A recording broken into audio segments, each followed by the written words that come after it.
Nyayo Stadium is the venue. Nyayo meaning peace, love and unity.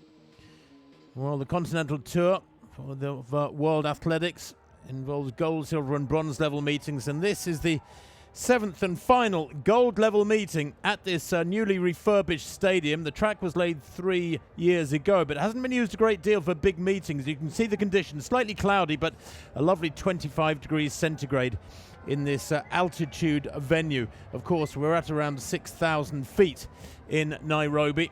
But the local government have put $1 million into this meeting, $200,000 of which is prize money for the assembled athletes.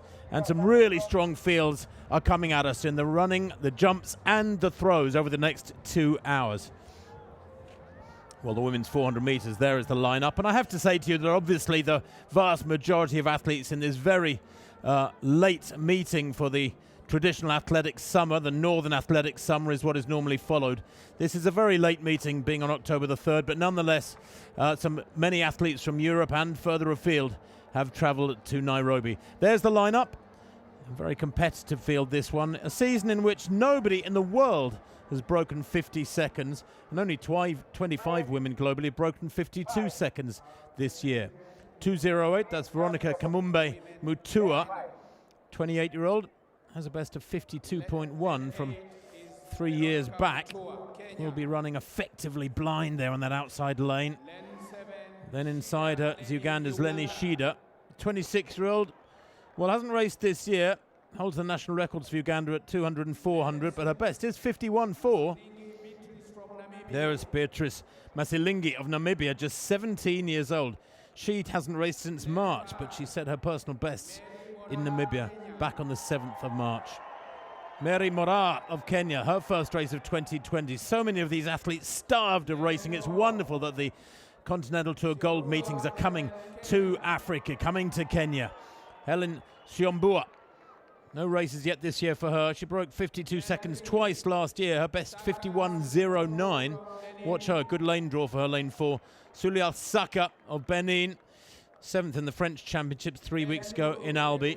Then in lane 2, Vanessa Karuba Nyagisera won the 400-meter hurdles earlier in this meeting in 62.3. That was a couple of hours ago. That's her main event, and she is the Kenyan champion from last year. And Joan Chirono goes on the inside, 29 years old now. She's a member of the police team. Won the Kenyan 100 meters a couple of years back, was 3rd in the 200 and then 3rd in the 200 again last year. So this is a long race for her, and she's got that tight inside lane to contend with from the extreme left of picture there. But the really classy athletes, well, Siombua, a 51.09 athlete. She goes in lane 4. Moraa, 51.75, her lifetime best from Rabat last year when she took 4th place in the All-Africa Games. She goes in 5. And Masilingi, just 17 years old, big talent, goes in lane 6.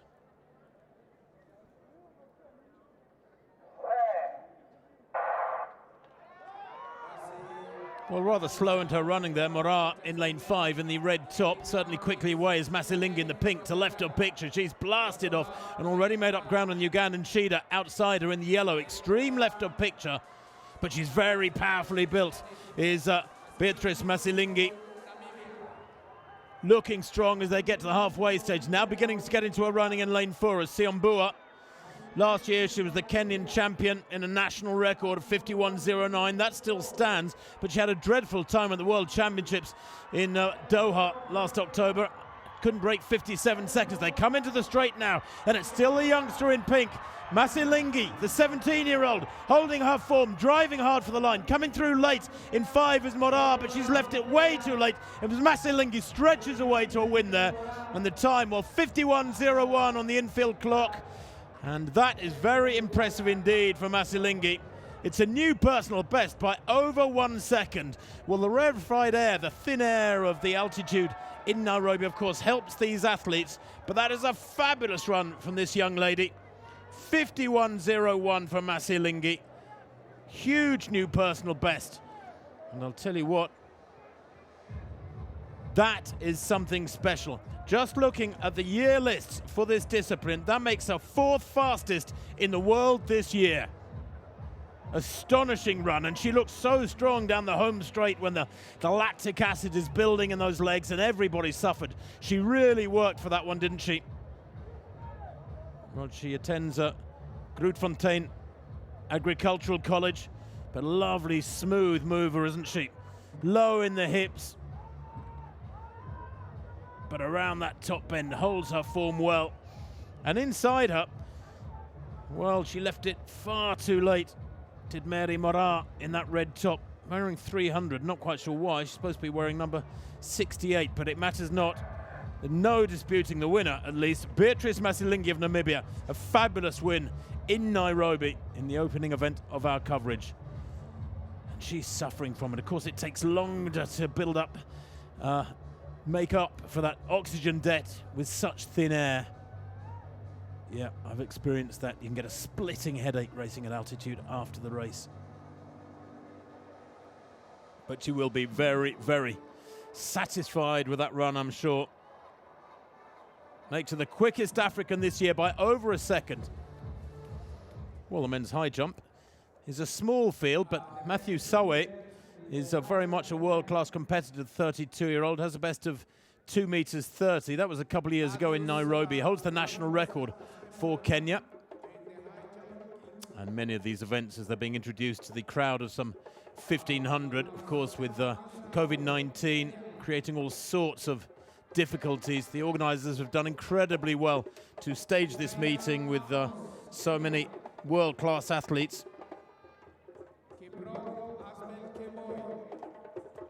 And the spectators, of course, having to respect the difference in the position as well. The athletes staying at the local Crown Plaza Hotel, just a couple of kilometers away. We're towards the southwest of the city of Nairobi. Very strict COVID-19 protocols have had to be adhered to. About 1,800 spectators, actually, and 50 media in the stadium. There are temperature checks for everyone, and athletes have done COVID tests when they arrived in the city and again yesterday. But the temperature is good. It's about 27 degrees. And we'll bring you coverage of that men's high jump as the event unfolds. The men's javelin. Well, this field of 8 competitors, of course, has several Kenyan competitors, and Kenya can boast Julius Yego, of course, as having rejuvenated this discipline in the awareness of Kenyan athletics fans. Back in 2015, Yego taking the world title. Yego not throwing in this competition today, but Alex Trojtic Kiprotich is a very good replacement, the 25-year-old. Also in this field, Poland's Hubert Kmielak, Belgium's Timothy Hermann, Lucas Montard of France, and others to look out for, Sokolo of the Czech Republic. Well, Timothy Hermann taking 3rd place in this javelin. This is his round 3 effort, 75 meters 18. It concluded half an hour or so ago. And that one for Hermann, the Belgian champion over the last 3 years, particularly satisfying. Started with a couple of no throws, but then 75-18 in round 3. He almost caught it in the 6th round with 74-47. We'll come back with the 2nd placer and the winner. The men's 400 meters, the next event on the track. And they've got quite something to live up to, haven't they, with the caliber of that women's 400 meters. That was special. We're going to be hearing a great deal more of that young lady, Beatrice Masilingi of Namibia, believe me. 134 goes on the outside. That's William Ryan of Kenya. He's a 46.45 performer, that from last year. And like the vast majority of these Kenyan athletes, he hasn't been able to find any proper athletics meetings to race in throughout 2020. COVID-19 has ripped apart the schedule in so many nations. That's Collins Omai Jikchana of Kenya, ex-international rugby player. Watch him, he goes in 7, 45 one-man.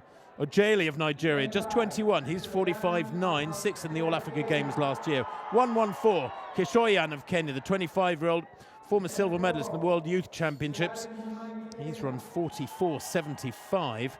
That back in 5 years ago. Momanyi goes in lane 4. personal best 2 years ago, 45.13. It's a very closely matched field, this one. That's Ivan Dani Geldenhuis of Namibia, the 19-year-old, is a 46.2 performer. Good lane draw, lane 3 for him. And Joseph Pogisio Loshanga of Kenya, 30 years old now. He's tried his hand at 800. He's run 150 for 800, but he's a 45.8 performer at 400. And Emmanuel Mutai, just 17 years old, personal best in his most recent race of 47.04. That was on the 21st of August, just a few weeks ago. Well, the fastest time in the world this year might be a tough call. Justin Robinson, 44.91. It's been an extraordinary year for the way in which COVID-19 has afflicted athletics. Only 2 men in the world this year have gone under 45 seconds, can you believe? Justin Robinson of the USA is the quickest this year. So a slight problem there for the athletes. The starter not happy with something. By the way, just before we came on air, there was a fabulous 5,000 meters for the men. One, wait for it, and remembering that this is at some 1,700 meters altitude, 1,700 meters above sea level. One in 13:07, that men's 5,000 meters. Absolutely brilliant run. And that was by Kimeli. Nicholas Kimeli. In fact, just checking, they've given him 13:08, 13:2. I saw an initial mark come up of 13:07. Well, another problem there. Let's hope this is just an early teething issue. There have been quite a few races over the last couple of hours to get things sorted out, so you would hope that those little problems in the works would have been smoothed out of the system. But these athletes are going to have to get used to this. If they're young and inexperienced, like the 17-year-old Mutai in lane 1, well, you get these sorts of things at major championships, Olympics, Worlds, and others. The world record, of course, belongs to South Africa's Wade van Niekerk with that astonishing run in Rio back in August 2016, 43.03. Good to see him back in recent weeks. Van Niekerk back on the 15th of last month, just 3 weeks ago, running 45.5 in Switzerland. Fastest African this year is 45.58 by Van Niekerk. There's a target for this field. Many of these men have run quicker than that.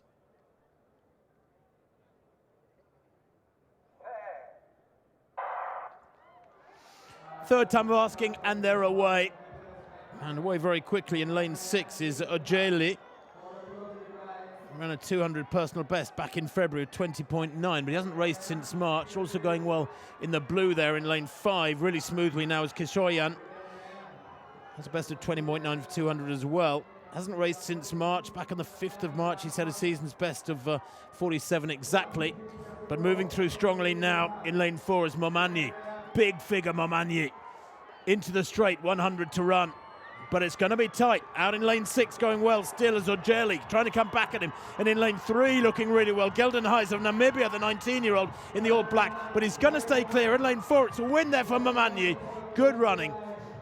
Well, the clock there on the infield stops at 46.13, and that is indeed what he's been given. Not as quick comparing with world standards as that fabulous run in the women's 400 meters. But a nicely judged race all the way by Jared Nyambekwe Momanyi. His personal best was 2 years ago. Hasn't been near it yet this year of 45.13, but that is a huge season's best for him, Momanyi. He hadn't broken 47.8 this year prior to that run just now.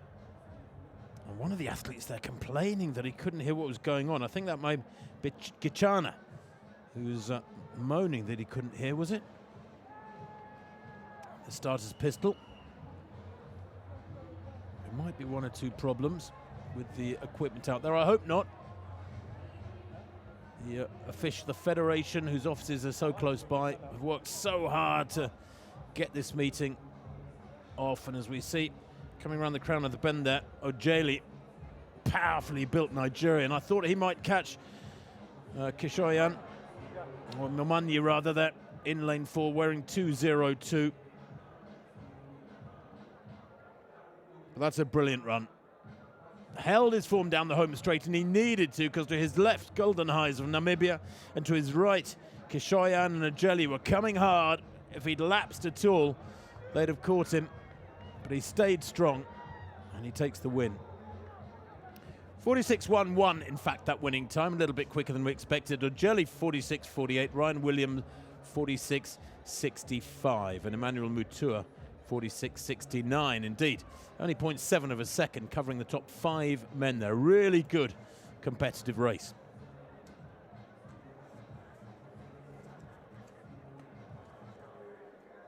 Well, the next event on the track is the women's 800 metres, and that promises to be a very high caliber affair.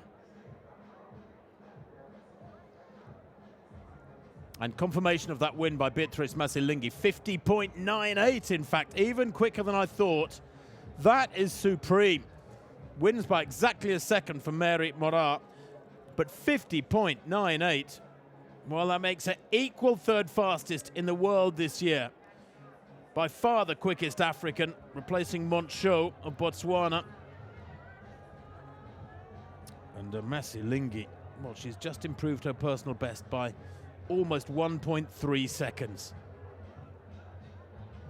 Don't see that too often, but she will be a global force next year. A warning sign there to the other one-lappers on the world scene for 2021, which we hope and pray will be an Olympic year. Boy, oh boy, that stirs things up a little bit. Well, the World Athletics Continental Tour gold meetings have stretched from Finland to Hungary to Japan, Poland, the Czech Republic and Croatia, and now Africa. And the ambition, of course, is that all 6 continents will be taken into the Continental Tour series, either by gold, silver or bronze meetings. South America, possibly Rio, and Oceania are yet to be included. But there's a real incentive for cities around the world to have their little athletics meetings turned into big athletics meetings through the exposure of the World Athletics YouTube channel. And indeed, I understand that city mayors all over the world are putting money into it, taking money away from other things that perhaps are not related to sport, and trying to get their meetings the exposure that coverage like this gives them. And World Athletics deserve a pat on the back for trying to tidy up the timetable, the schedule of athletic competitions throughout the year, both indoors and outdoors. They want to create effectively, through their YouTube channel and of course TV coverage, a one-stop shop for the sport. The World Indoor Tour is 6 gold meetings next year, and there are more coming on board. 6 new meetings are applying to be on board. But conditions in Nairobi for this meeting, absolutely superb. We're 14 kilometers from Nairobi's Jomo Kenyatta International Airport, and while the facility has a capacity of 30,000, this Nyayo Stadium, only some 1,800 in it today. But let's look at this women's 800-meter field. I said it was high caliber. 4 women here have broken 2 minutes, and a real clash expected here between Sum, Eunice Jepkoech-Sum, 5th in the World Championships last year, but she was the world champion back in 2013, and Winnie Nanyondo. Nanyondo was 4th in the Commonwealth Games. Emily Chariot goes in lane 7. World Youth Champion back in 2001. She's 34 now. Best of 158 from a couple of years ago. Noli Yarigo of Benin, 34 years old. Ran 159 in Rio at the Olympic Games. Holds the national records for Benin at 800 and 1500. Nelly Jepkoska of Bahrain, we rocketed past there. Winnie Nanyondo as well. And 84, well, that is Hirut Meshesha, the 19-year-old Ethiopian. 3rd in the World Youth Championships 3 years ago. We'll have a look at the bigger names as the race gets underway. But Sum was 5th in Doha last year at the World Championships. Nanyondo 4th, so this expected to be a really tight clash between at least those two. They break from lanes, of course, as they go into the back straight. The world number 1 is a Kenyan. She's not running, but Faith Kipyegon, the Olympic champion at 1,500 metres and world champion in 2017. Won in Doha just a couple of weeks ago in Qatar in 1:57.68. Well, 1:54 coming across is Nam Gloria's Chepchumba. She is the pacemaker. scheduled to go to 400 in 58 seconds and to 572.5 if she can get there. Building up a bit of a lead at the moment. But 58, Noli Yarigo in second place, just 3 meters or so down. And this does look honest, it looks quick. Watch the pace there as they go through. Well, I reckon they were around 58 seconds. Good pacemaking from Mccumber. Really good pacemaking.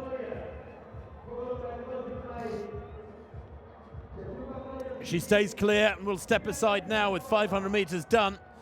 Oh my word, taking athletes out, that is inexperience as a pacemaker. You run onto the infield, you don't run across as you slow. She really got in the way there of Noli Yarigo. That's such a shame. But nonetheless, the battle up front now with number 9 moving through. That's Nalyanya, the 24-year-old, 8th in the Commonwealth Games on the Gold Coast back in 2018. She hits the front for the first time. Nalyanya in the red, but she has a battle on her hands as they come into the straight. The field now spread over some 25 or 30 meters, and as they come down the straight, really good running here from Nelly Jepkoska, I think that is, the former Kenyan who runs for Bahrain these days. And she storms away, winning it by 12, 14 meters, really good running. And that winning time, 2:02.08 unofficially. And it was indeed Nelly Jepkoska. Broken 2 minutes 8 times. The first time was 7 years ago. She's a good 1,500 meter runner. Has almost broken 4 minutes back in 2018. And she needed that strength there down the home straight. Well, she's the sister of the Eldoret Express, Janet Jepkoska, who was world champion back in 2007. So she has the genes, and she had the legs today in Nairobi. That was a brilliant run. Won very convincingly indeed by, 12 meters maybe. She's a 1:58 performer. That was a couple of years back, Nelly Jepkoska. Former Kenyan, of course, changed to Bahrainian nationality back in April 2017. And this, we understand, her first race of 2020. So while not lightning quick, it was a mighty impressive dominance that she displayed down the home straight eventually.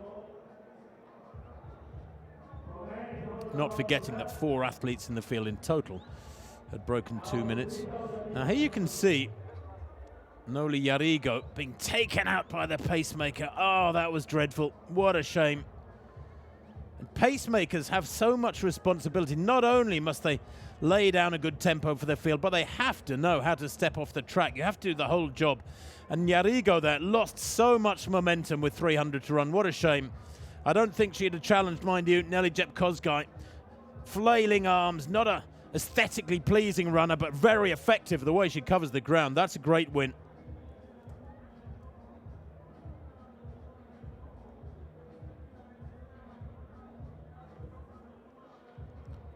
And she too has run herself into the ground. And that is a common sight with altitude racing. You can give so much, dig deep, go into oxygen debt, but it takes longer to recover and elevate yourself out of the oxygen debt. The official result hasn't yet come up, but I don't think there was any problem there. It was just unfortunate that Noli Yarigo was taken out by the pacemaker. It wasn't the fault of anybody else in the field. The next event on the track is the men's steeplechase. You can see the athletes to the right of picture. They're lined up and ready to go on this largely overcast afternoon in the Kenyan capital. The track surface is 3 years old, but I understand is a very quick surface. Forecast for this afternoon, by the way, in Nairobi was for an overcast sky with a possibility of a slight drizzle by around 4 p.m.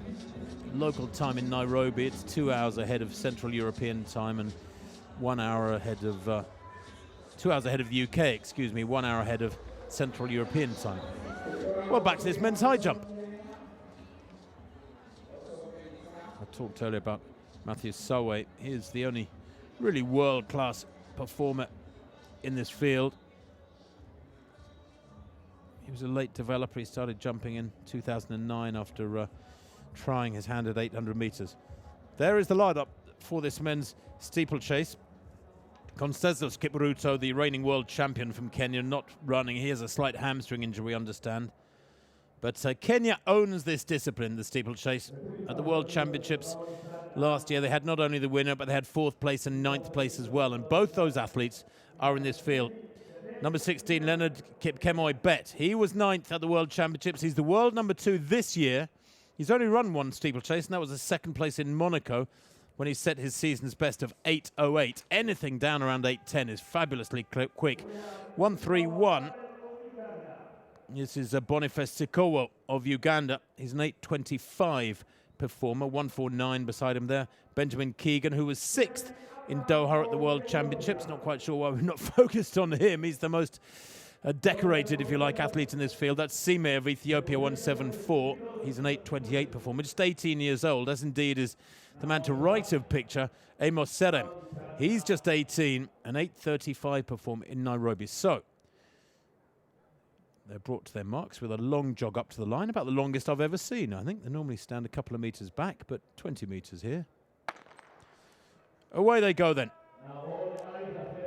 Just over 7.5 laps of the track, with that water jump to be negotiated on the laps after this first circuit. And they've certainly gone off pretty quickly. And you know, I mentioned that the Kenyans like to think this is absolutely their discipline. Well, in the all-time list, the top 20 quickest ever at the steeplechase, 14 of them are of Kenyan birth. World record, of course, belongs to Saif Said Shaheen of Qatar, formerly a Kenyan. Now, those barriers have to be negotiated carefully. It's an acquired skill. You're moving at real speed. And they're not like the high hurdles that you take on in the 110 hurdles for men or 100-meter hurdles for women. Those that can be banged out of the way. If you bang into one of those barriers in the steeplechase, well, you move. The barrier doesn't. Unfortunately, I've seen some nasty injuries over the years, so they have to get that hurdling technique right. 54 is Wilberforce Konas. He is the pacemaker, tasked with going out in 64 seconds and then 2:10 and 2:45 for the first kilometre. The target speed is 8:15. Already suffering back there is Sime. He's way off the pace, the young Ethiopian, top left of picture. But the pace looks to me to be pretty honest. Amos Kirui also goes in this field, by the way. The Commonwealth Games bronze medalist 2 years ago. He's a former world junior champion. And he was a Kenyan cross-country champion last year. But then when he went to the World Cross-Country Championships and that fabulous gathering in Denmark, in Aarhus, he was only 38th. So he had a really bad day when he travelled to Scandinavia. That was in March 2019. Well, here we are 18 months or so later, and we're all looking at, hopefully, a cross-country season to come. But who knows, with COVID still creating so much damage to the sporting calendars around the globe. 1-2-4 in second place is the other pacemaker. That's Vincent Kipchumba. He's hoping to take them through to around halfway at this 65 seconds per lap tempo. One or two of them struggling with that water jump, but they're beginning to stretch out now, almost single file for this top 8 or 10 men. Konas and Kipchumba doing a good job as pacemakers. 1:49 there. That's Keegan, All-Africa Games champion last year. That was in Rabat in Morocco. But he had a phenomenal year last year, Keegan, a prolific racer. Can you believe he ran 18 steeplechase races in 2019? He was 4th fastest in the world. But my word, that must have left him a tired man in September, October last year. 1:94 moving down the outside, almost tiptoeing along, or so it would seem, as Serem, the 18-year-old. Pacemaker moves aside. Kones now. Kipchumba at the front. We'll try and drag them around for another lap or two. He hurdles that barrier completely. It's the Kenyans who have sort of become the men who have introduced this new technique at the water jump. coaches in Europe and the rest of the world, prior to the Kenyans getting hold of this event over the last 20 years or so, always said at the water jump, you put 1 foot up on the barrier, push off that barrier and try and clear the water, but maybe put 1 foot in the water. Well, nowadays, the East Africans, the Kenyans in particular, clear the water jump with one sweeping hurdle leap. They don't put any foot on the barrier, and it looks as though they do actually save time doing that. Putting a foot in the barrier and climbing it actually wastes time. Now, Mccumber has got athletes around him. He's slowing a little bit. He needs to step aside now, get off the track unless he wants to finish the race, but they're having to go around him. Number 15, Abraham Kibby was the 7th placer at the World Championships last year for Kenya. He's also the Commonwealth Games silver medalist from 2018. He's a great athlete. His personal best, 8:05 from Monaco last year. And these three getting away. Many people regard the steeplechase as the toughest discipline of all on the track and field program, because those barriers get tougher and tougher as your fatigue grows. These three well away though. 3 laps to run. 15, 16 and 53. 15 is Kibby, 16 is Bet. And Kip Keino is there as well, keeping them company.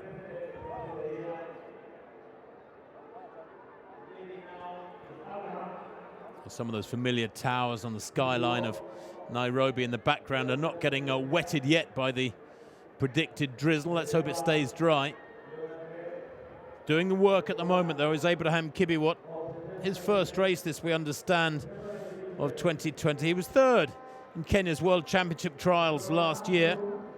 He's a former African junior champion. He has real pedigree as the 24-year-old, but he now gives ground to Bet, who takes the lead wearing 16. He won the World Championship trials for the Kenyans last year, and that normally is a real indication that you're going to have a good run at the World Championships. Well, a few weeks later, he finished in 9th place. I'm sure would have been disappointed with that run in Doha. 2 laps to run. Looks calm, doesn't he, Leonard Bet? He's a good singer, by the way. Did some songs with his sister. Says he takes his musical talent as a spiritual gift, which he uses to reach out to people and give them hope in life. These two beginning to get away, though, now. Jeffrey Kip Keino is only an 8:33 performer in 3rd place. Well, he's going to run a lot quicker than that if he can just keep those two within sight, not too far away. It's been a brilliant run from Kip Keino so far in 3rd place. 1:94 back in 4th is Amos Sedem, the 18-year-old, but they're a long way back behind this world-class pair. So, water jump for the penultimate time then. Bet, 9th in the World Championships last year. Kibby 7th in the World Championships last year. In 1st and 2nd, in that order. And Kibby matching his compatriot stride for stride.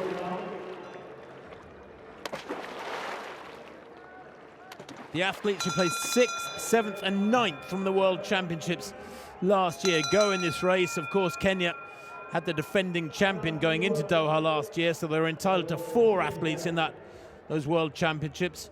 All 4 made the final, and Conseslus Kipruto took gold, but these two have negotiated the bell. Into the back straight now. Little stutter there from Bet. As Kibby in 2nd place, his head rocking from side to side, is beginning to feel the pressure. Bet has got to burn him off though here. He won't want to bring it down to a sprint down the home straight.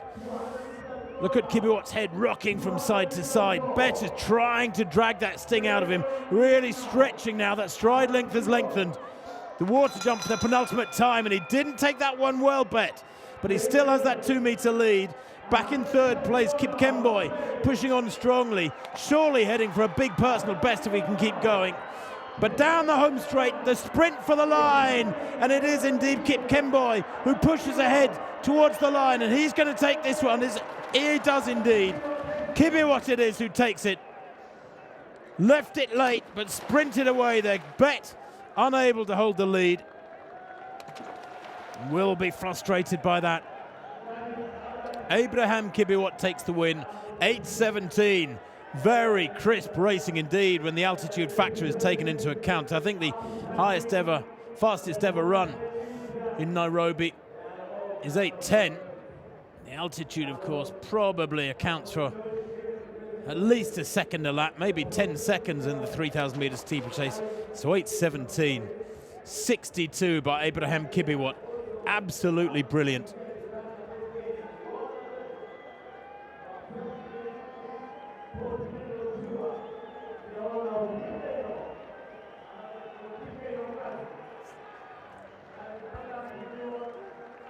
Well, he's feeling that one. He was 7th in Doha last year, but silver medalist on the Gold Coast, which shows he has a good temperament for major championships. So many athletes are fabulous racers when the pressure factor isn't really being applied, but come major championships, you need to have that temperament to cope with the big time. And Abraham Kibby has proven his mettle in that respect. Some of these athletes really struggling to maintain the momentum out of that water. Well, it came down to the sprint, and Bet through the last water jump and down the home straight, sprinting away, trying to drag that sting out of Kibby. But Kibby, they gritted his teeth, really attacked that final barrier. And look at his flailing arms. He doesn't care, constantly glancing and checking at his compatriot Bet, and he takes the win there. Worked so hard for it. Kibby, the winner, in what we believe is his first race of 2020, and quite possibly his last.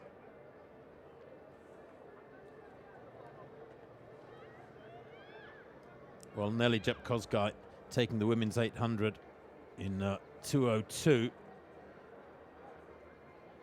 I thought the pacemaker did a good job. Took them to 400 in around 58 seconds, but then they languished a little bit and they slowed when the pacemaker dropped out down the back straight, and it became a tactical affair, but that's still a big winning margin for Nelly Jepkosgei. And to have athletes of the caliber of Sum and Nanyongdo and Yarigo in her wake does underline how strong that run was for the former Kenyan in the colours of Bahrain, or at least with a Bahraini passport somewhere tucked away back in her hotel room. Well, the next event on the track is the women's 200 meters.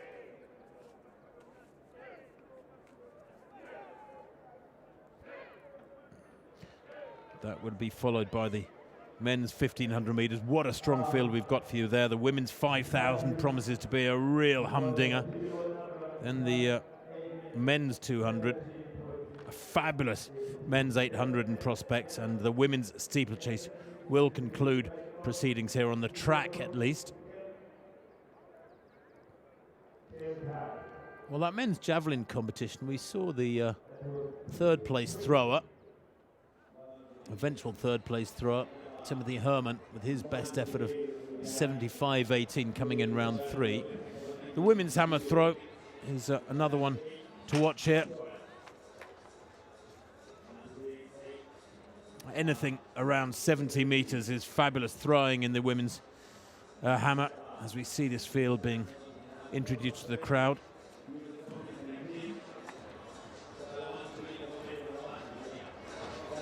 And I wonder whether the performances will be big here in the rarefied air of Nairobi.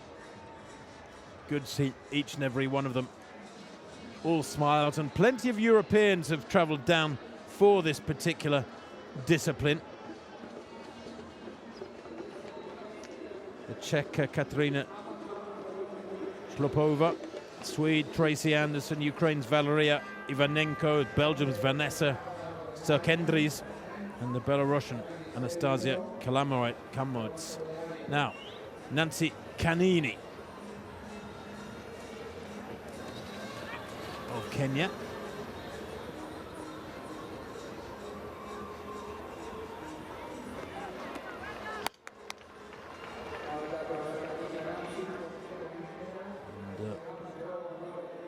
The results at the moment for this one not showing. Kanini. Well, she's a developing athlete, I think you could say. Only a 42.5-meter thrower. But on the computer system at the moment, the women's hammer results don't appear to be functioning. So apologies for that. As we see now.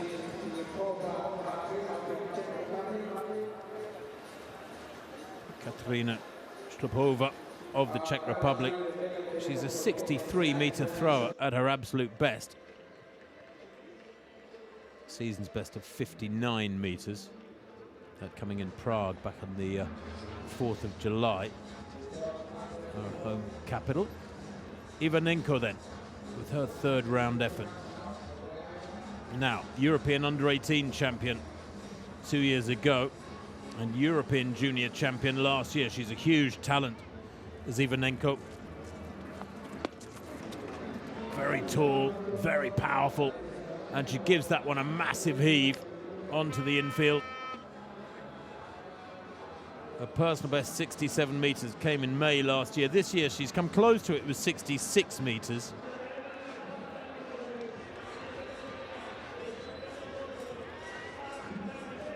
Tracy Anderson then, now. Anderson is a 70-meter thrower. She's very much of that ilk. And there is the result of that women's hammer. Anderson taking third place with 65.74. Sturkendry 68.39, the Belgium in second place. But Rosa Rodriguez in fabulous form. And a win there for the Venezuelan. World number 14 this year, Pan American Games winner back in 2015, taking the win there with 69 meters. And that experience of the 34-year-old Venezuelan coming into its own. Now, the women's 200 meters, and there is that lineup. Crystal Awoor of Great Britain goes in lane 5. The Londoner runs for Herne Hill Harriers, a South London club. Squeezed an awful lot of racing into September, did Awoor. But let's start on the outside. Joy Udo Gabriel of Nigeria, just 21 years old. Has come very close to breaking 24 seconds. That was last year. She's a student at the University of Lagos.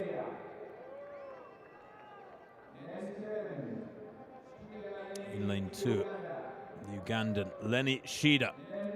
Her first race of 2020, second in the World Student Games 400 last year in Naples, Italy.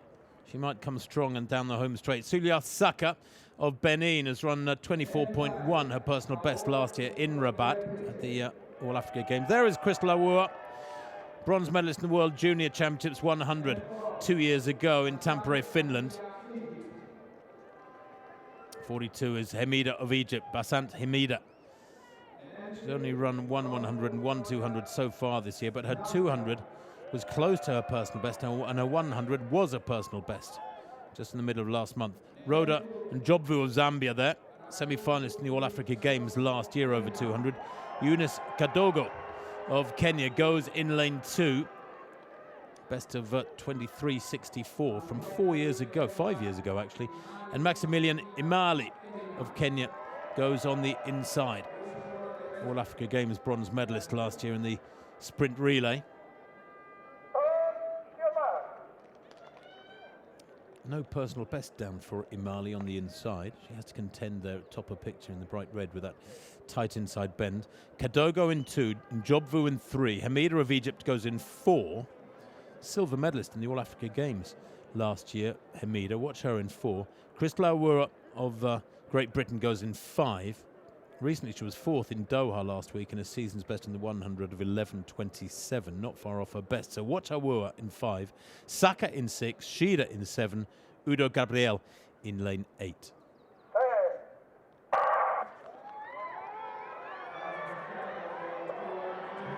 Well, Awoor is away well, so is Hamida in the white vest there in lane 4 for Egypt. Also brilliant running in 3 by Njobvu of Zambia. This is a really tight one between these three. Look at them battling away. Awua's going to have to keep working hard to stay clear, but it looks like she will. Coming back at her is Hamida, working so hard to get there, the Egyptian. That battle between those three, drawing them 7 or 8 meters clear of the rest of the field. But Awua wins it 23.06. And if that is confirmed, well, it's a new personal best for Crystal Awua of Great Britain. Superb run. Had to hold her form there because Hamida was trying desperately to get back at her, the Egyptian to her left in lane 4.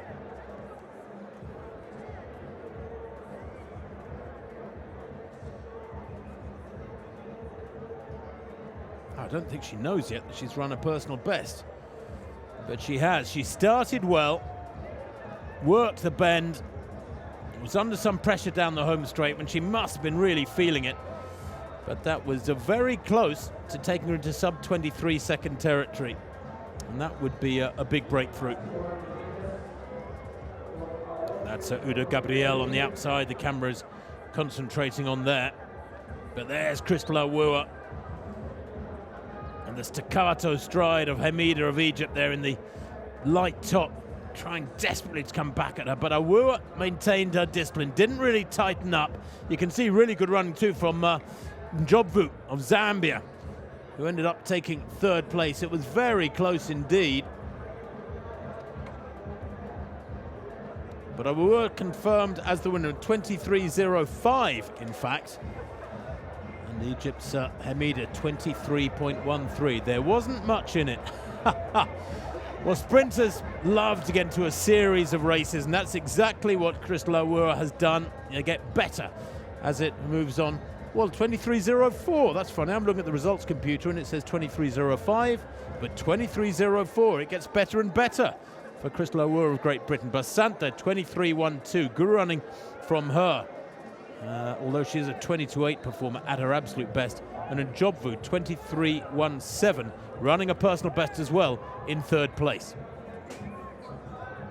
And confirmation of that brilliant battle in the men's steeplechase. Kibby winning from his compatriot Leonard Bett, 8:17.59 to 8:17.63. Jeffrey Kemboy Kerwa taking 3rd place with 8:30.91. And I said I was hoping he would run a personal best. And he did do that, 8:30.91, a personal best by just over 2 seconds.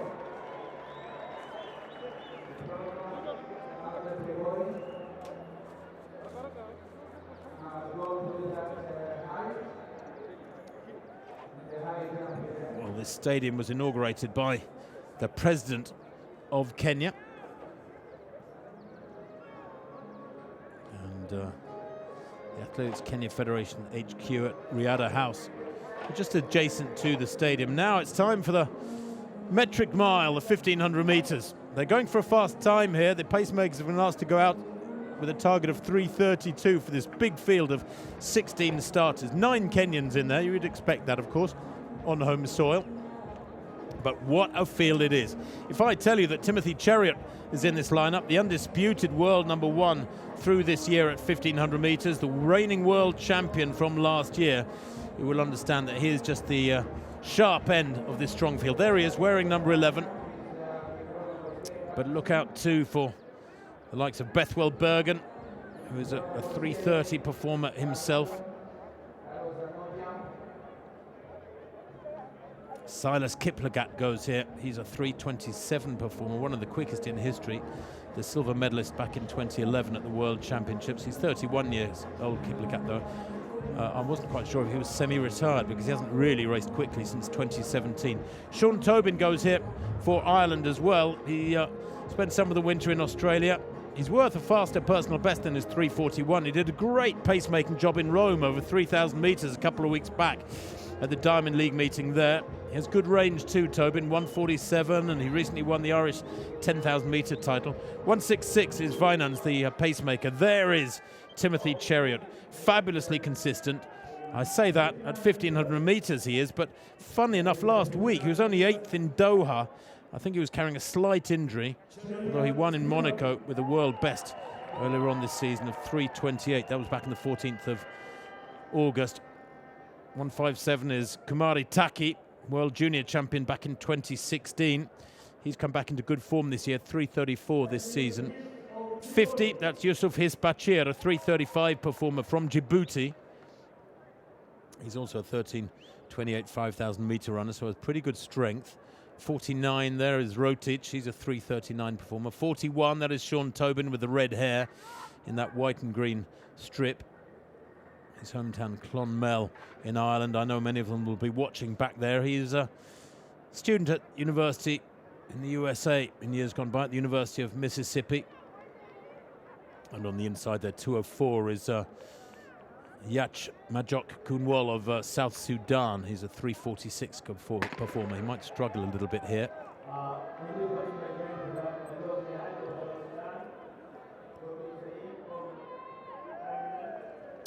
Well, the pacemakers, Wijnands and Timothy Sain of Kenya. Wijnands with the Netherlands. He hits the front now. He's been asked to go out in 54 seconds. He likes a quick start, does Timothy Chariot, I think, at the Monaco. Oh, and there's been a fall on that. Who is that? Oh, that's a shame. At the Monaco Diamond League, Chariot went out, if I remember rightly, in about 53 seconds, something like 53.5 seconds. Might have even been slightly quicker. But Wijnands striding along there. Nice looking runner, isn't he? It's easy to look nice when you've only got to run a couple of laps, but he's taking them out at a really good clip here. Chariot is slotted into third place behind the other pacemaker, I think, Timothy Sain. And he is tasked with maybe even getting to 1200 in around 2:48, 2:49. Yes, it is Sain there in second place. In third place is Taki, or I should say in fourth place behind Timothy Chariot. Wijnands doing a good job. These four just beginning to get away. It is quick. It's very quick, no doubt about that. And it's a good day for sprinting and middle distance running. I suppose, to be fair, at 1500 meters, the effects of the altitude really do start kicking in, less so at 800. Wijnands moves aside. He's done a nice job, led for some 600, 650 meters, as Timothy Sain now holds the forward. 2 laps to go. They go through in about 1:38. He always looks so untroubled and calm, does Timothy Chariot, with that forward-leaning style of his. It's very, very easy to pick out. 800 meters there in about 1:52.5. So it is quick. They maintained the tempo well. Wijnands set it up extremely well. Chariot, the silver medalist back in 2017 at the World Championships, is still only 24. Took the world title last year. A season in which he looked absolutely unbeatable. He is a superb athlete. He's got this strange, fluid style with that forward lean. Doesn't have a fabulously fast finish, but he just maintains a quick tempo and runs the legs off his rivals. Kumari Taki, it is in second place, though, who's gone with him here as they come towards the bell. It slowed a little bit on this third lap. They go through there in about 2:36. Now, Chariot just looks so calm and untroubled, doesn't he? There's a sort of confidence oozing out of those features. They have about a 12-meter lead there over the rest of the field. They get to 1,200 meters in about 2:51.5. It's a little bit slower than Chariot, we think, wanted, but this big field has nonetheless really struggled to go with this quick tempo. Chariot, 200 meters to run.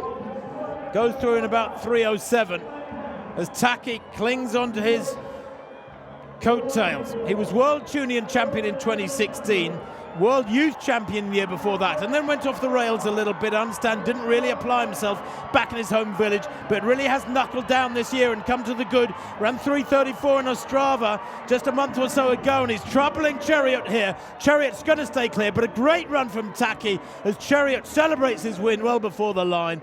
Fast closing there for third place. Not quite sure which athlete that was in third, but Chariot wins there. He always looked in control, didn't he? Taki happy with his second place, I think.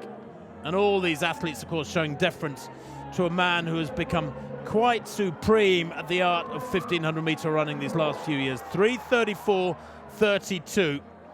Well, that is quick anywhere, but particularly quick in Kenya. And only some 12 or 13 men in the world this year have run quicker than that anyway. Chariot, of course, in Monaco ran 3:28.45. I'm sure that concludes his year's racing. I don't think I've seen him announce any other races for the rest of 2020. Smiles all the way for Timothy Chariot. And he's got a big future in front of him, hasn't he? Not only is he reigning world champion, but at 24, he could be around for another 6 or 8 years if he can avoid injuries, which, of course, shorten so many careers. He won Stockholm in 3:30 after that Monaco race. He's so seldom. I'm trying to think if I've ever seen him have a bad 1500-meter race. I don't think I have. And he hasn't had a bad one today, winning there by pretty comfortably. And the winning margin will belie the actual way in which he dominated that one.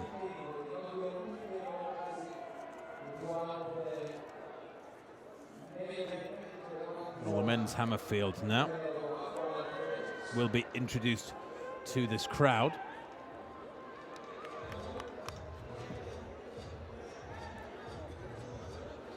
Good to see that traditional dress out there too, as these athletes are introduced for the cameras.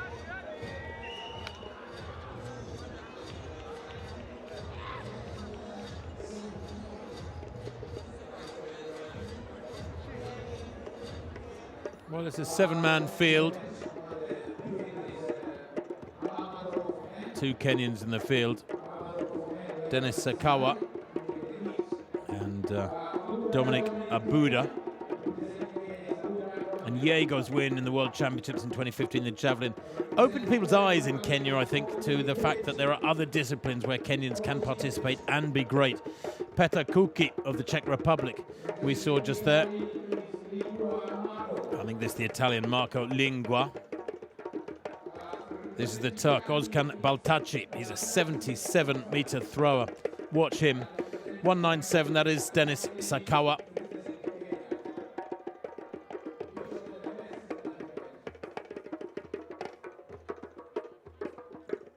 Well, 137. Ozkan Baltaci is ranked, 10th in the world this year? 9th in the world this year with that 77.33 produced in Turkey back at the end of August. They will have 6 throws each.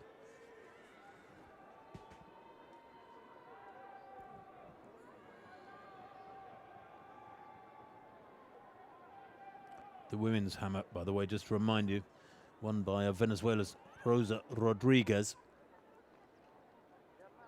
She actually had 2 69-meter throws, which would have been good enough for the win over Vanessa Sturkendries of Belgium. She won by just over a meter from the Belgian. Did Rosa Rodriguez, and Tracy Anderson of Sweden taking 3rd place.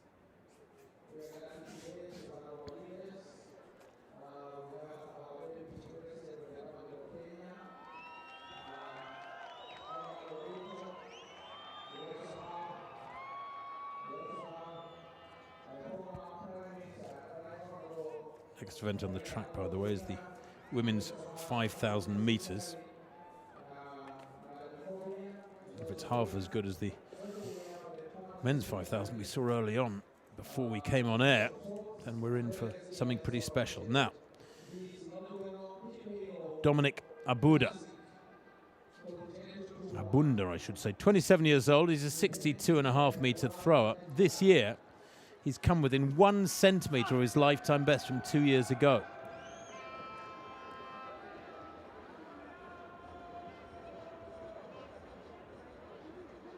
Well, that looked around 55 metres, something like that. He doesn't look particularly happy with it. 5 times national champion for Kenya. Between 2015 and 2019, he took the title every year.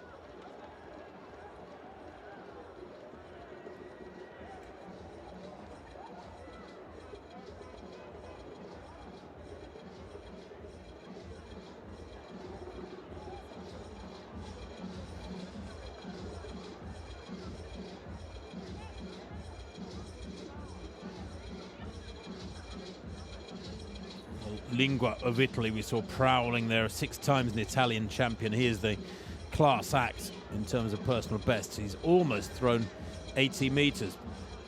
42 years old now, but his best was back in 2008, 79.97. I don't think he'll improve his personal best now he's into his 40s, but how frustrating, that he couldn't be a member of the 80-metre club. And just to give you an idea of how good 80 metres is, well, only 2 men have thrown beyond 80 metres this year.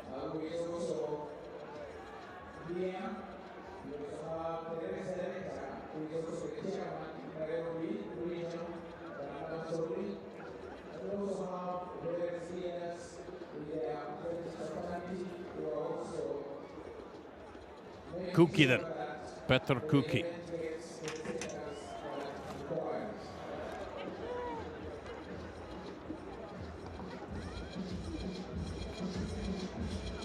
Well, that might have been out in the high 50s, that one from the Czech. He's 35 years old. He's a 65-metre thrower this year. He's had a lot of competitions this year, goodness me. Most recently in Kladno in the Czech Republic, he threw 63.5 metres. And there's confirmation of the win over 1,500 metres for Timothy Chariot. 3:34.30 over Kumari and Abel Kipsang. 3:35.42 for Kipsang. Good running though. Kenyans dominating that one.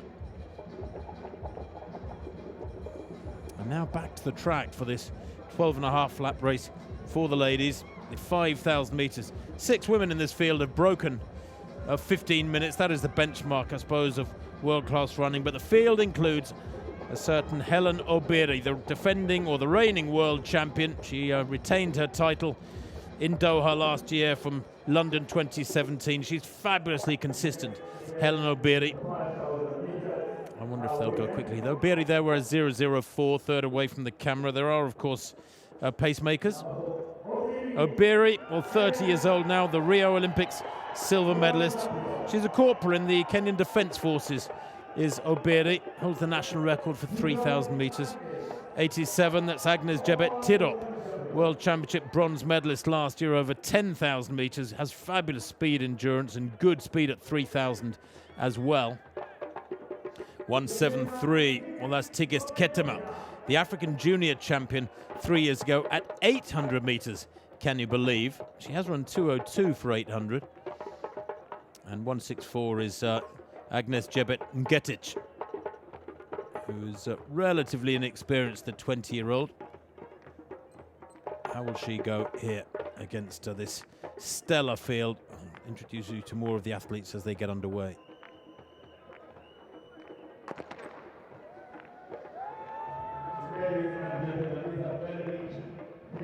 Well, Margaret Chilimo Kipkemboi also goes here, the World Championship silver medalist last year behind Obiri.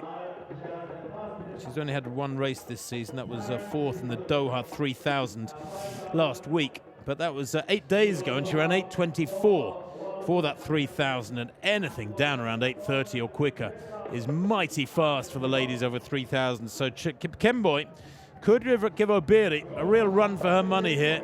It'll be fascinating to see how this one rolls out. Tabitha Wambui is pacemaking, and at the moment, I'm afraid, it's built up a lead of about 12 metres with only 300 metres gone.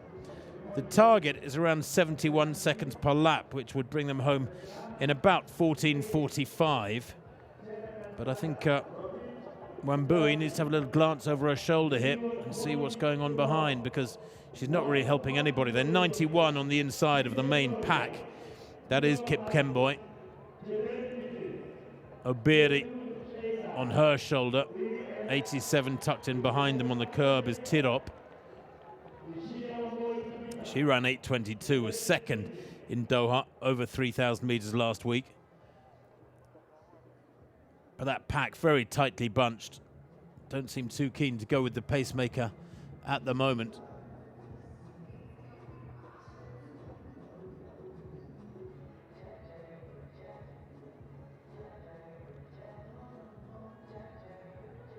Fourteen athletes in that chasing pack as they go through 1.5 laps. But they need to be going through 800 and around 2:22, 2:23. So let's see if they are going to be close to that. Obiri, by the way, it's very easy to forget this, is only the world cross-country champion as well. She has fabulous speed over 1,500 metres where she's run 3:57.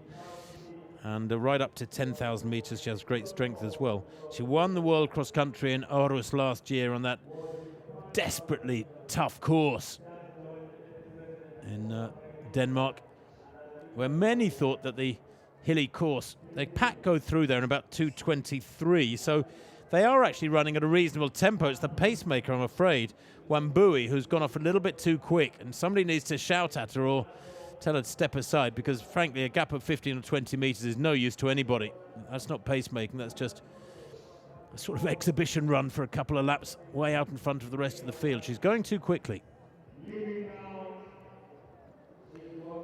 But many people thought that World Cross Country circuit in Aarhus would be a bit of a leveller and enable the rest of the world to come back to the East Africans.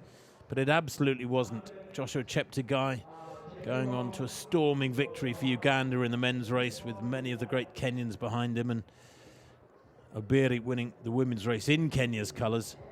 But the East Africans did totally dominate, as they always do at the World Cross Country these days. That's been the case for many years.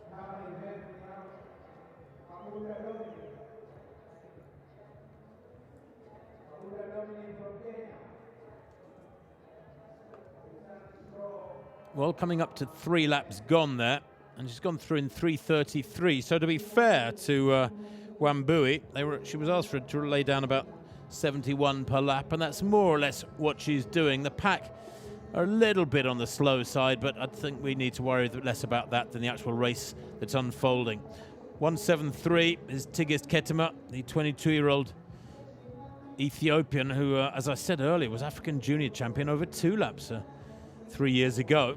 Recently ran a 4:08 for 1,500 metres in Madrid. I say recently, actually it was back in February indoors. Could well be her first outdoor race. I think a lot of these East African athletes have either had no races at all through the summer of 2020, or else their races have been relatively low-key domestic races that haven't registered for many of the statisticians. So for so many of these Kenyan and Ethiopian athletes, and the Ugandans as well, I'm showing no races at all for 2020. It must have been very, very hard for them to maintain their focus, keep training hard, the Olympics being postponed, and of course one hopes that's a quadrennial highlight, and it's been a quadrennial vacuum really this year in the world of athletics for much of the summer until the Diamond League Series got underway with Monaco and then a few others kicking in. Zurich and Oslo held adjusted formats of their meetings this year in Switzerland and Norway respectively.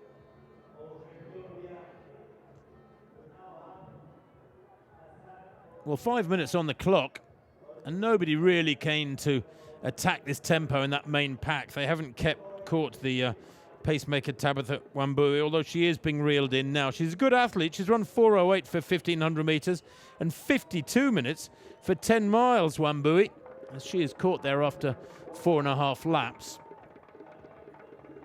If they head down the back straight and go through the 5-lap marker, they will have covered 2 kilometres. We'll see what the split is there.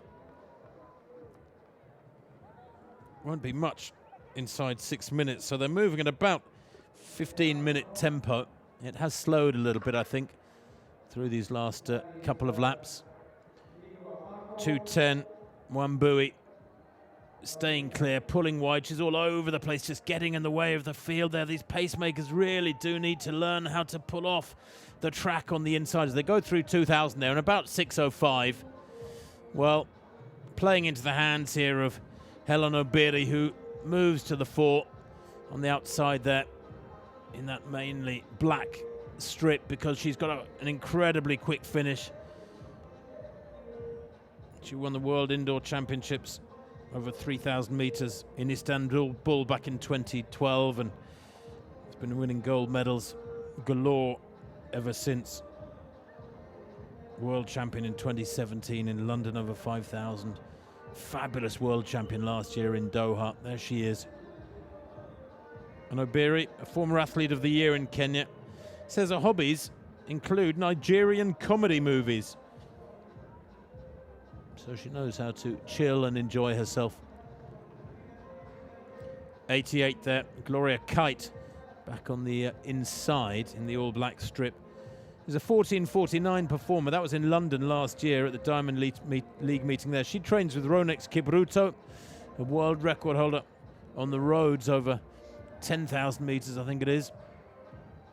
1:39. Sigi Gabriel Salama of Ethiopia in the light blue there in about 5th place. She's only 20, personal best of 15:12, so she can stick with this pace and the pace stays the same. She will run a personal best, which is quite something at altitude.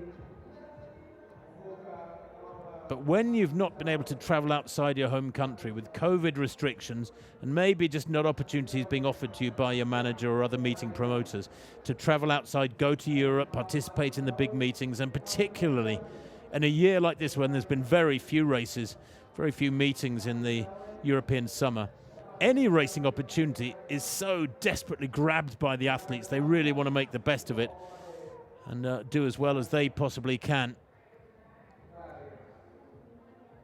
1:32, just beginning to struggle towards the back there is Sarah Chalanga. Now she's run 15 minutes exactly. That was in Nijmegen in the Netherlands last year. African Youth Games silver medalist over 3,000 a couple of years back. She's a good athlete, but struggling to go with this one. When they come through the finish line in 150 meters time, that'll be 3,000 meters. Obiri has that long loping style, but I get the impression it has slowed a little bit in this 3rd kilometer. We'll see. Yes, you can see clock bottom right of the screen. They're going to go 3 way outside 9 minutes at 3,000, so it has slowed. Obiri won't be bothered by this. She can be confident in her kick finish.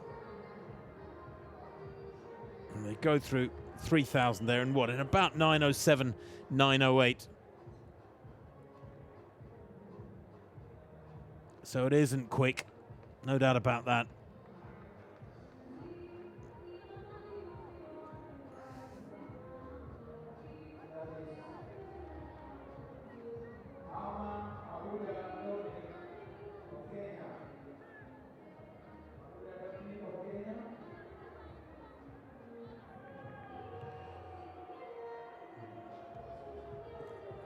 Well, she's a very calm-looking athlete, Tirop, Agnes Tirop. As I said, she was a world cross-country champion back in 2015. She's still only 24, but 8:22 for 3,000 in Doha last week shows she's in very good shape indeed. So she looks calm at this slowish tempo for athletes of the caliber of herself and Obiri. And these 5 beginning to move away now. I wonder if there has been a slight injection of pace over the last lap or so. 1:39, just being dragged along there in 5th place in that light blue. That's Gabriel Salama, remember, the 20-year-old Ethiopian. World Cross Country Championship bronze medalist in the junior race last year. So she has the credentials, has the potential, and she has run very quick 10,000, Gabriel Salama. Last year, 30:57 on the track. So she is due surely for a massive new personal best. She might cause a bit of an upset here. Watch her, Gabriel Salama, the young Ethiopian in the light blue, in this light blue vest, in this quintet, who have a lead over the 6th placer there, Beatrice Chebet, of about 30 meters. Chebet was world junior champion back in 2018. She's a 14:46 performer, but she's been unable to go with this 5, and they're moving away now.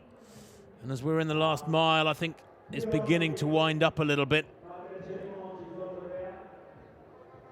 But Helen Obiri is a supreme tactician. She's one of those athletes like Timothy Chariot, who we saw in the 1,500 meters earlier, who very rarely has a bad race. She's always well positioned. She moves to the fore when necessary and has that devastating kick. It's a fabulous quality to have, a very fast finish off a fast tempo or a slow tempo. Not many athletes possess it.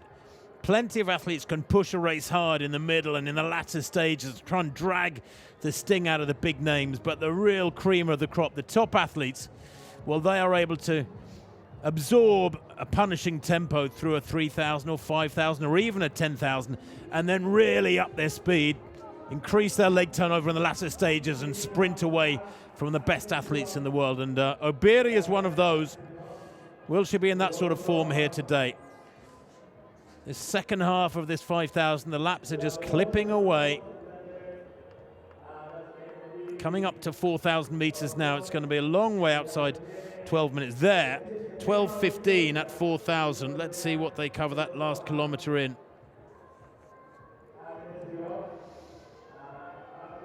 Might not be anything special. It could all be down to a last lap sprint unless one of them takes the bull by the horns. Plenty more good racing to come, by the way, in Nairobi. The men's 200 next, then a fabulous men's 800 meters. And that'll be followed by the women's 3,000 meters steeplechase, where world record holder Beatrice Chepkoech is making a rare appearance. 2 laps to run then in this women's 5,000 meters. These 5 are well away. 91, Margaret Kipkemboi, in only her second race of the year. Mustn't be discounted. She's in 3rd place on the inside. 8:24 for 3,000 8 days ago in Doha. 1:44 towards the back there. That's Joyce Chepkemoi-Tele. I'm not sure if I've even mentioned her. The 25-year-old is having a brilliant run. She's a 15:38 performer. Her lifetime best was here in Nairobi last year, just over a year ago. They're going to lap and Getich here. Just 20 years old in Getich. She's having a tough day at the races. She's going to finish well outside 16 minutes, but her personal best is only 15:56. But these 5, well, 500 meters to run, and you could throw a blanket over them, couldn't you? None of them really wanting to make any early commitment here. Agnes Tirop at the front. Must know what's coming, surely. We know she's in great shape. Obiri hits the bell there in around 14:05. Now, I think she's just being reactive here rather than proactive.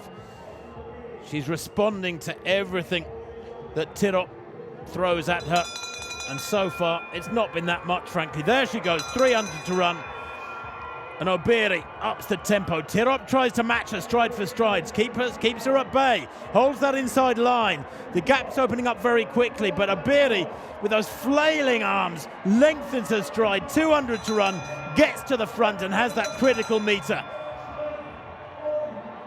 And she will not let up from this point in. Tirop will have to up her game if she's to catch the world champion. 100 meters to run. A glance over either shoulder from Obiri, down the home straight. And Tirop, with that backward lean of hers, just hasn't got the speed to match this.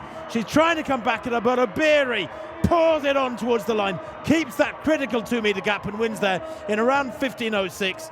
The final lap in more or less 61 seconds, but all the hard running in the last 300. I'm sure that last 300 will have been inside 45. And a really good run there from Helen Obiri to produce the goods right at the end of this 2020 athletic season. Not a quick time, but a good contest against really strong opposition. In Tirop, we'll have to go back to the drawing board to find some way to unlock the challenge, the dominance that is Helen Obiri, her compatriot, the world champion. Great racing over 5,000 meters. Not the caliber against the clock of the men's 5,000, which we didn't see earlier. I'm so sorry about that, but it was a wonderful run.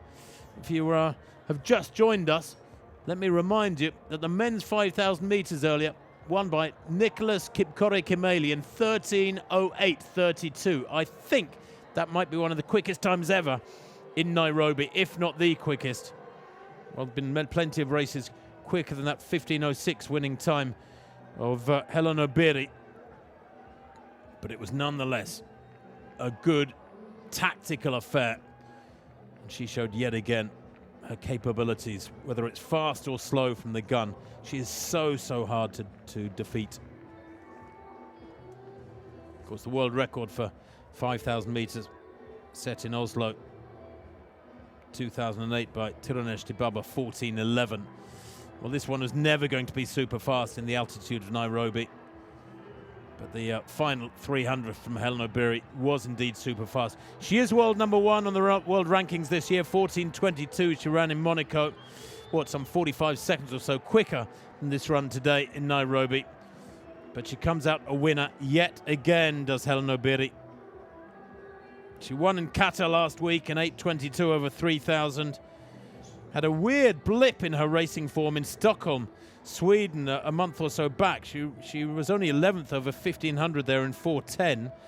But prior to that, of course, she ran that world-leading time, 14:22, to win the 5,000 in Monaco.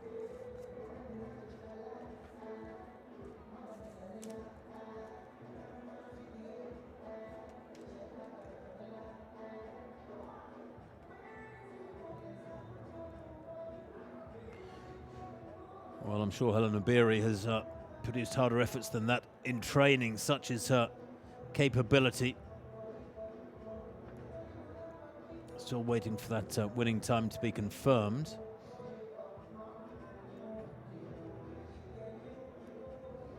Men's hammer, by the way, is in the third round. In fact, the third round's just concluded. And the leader is Marco Lingua, the 42-year-old Italian, with 70 meters 20. That's close to his season's best of just over 72 meters. Beautiful evening in Nairobi. Local time, 20 past 5.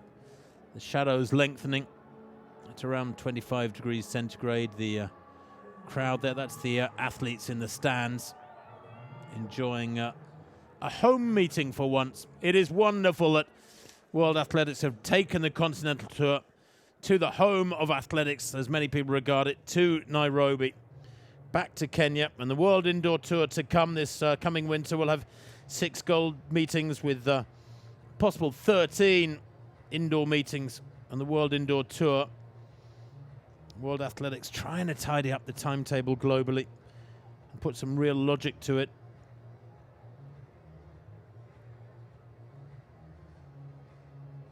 This stadium, incidentally, hosted the 2010 African Athletics Championships.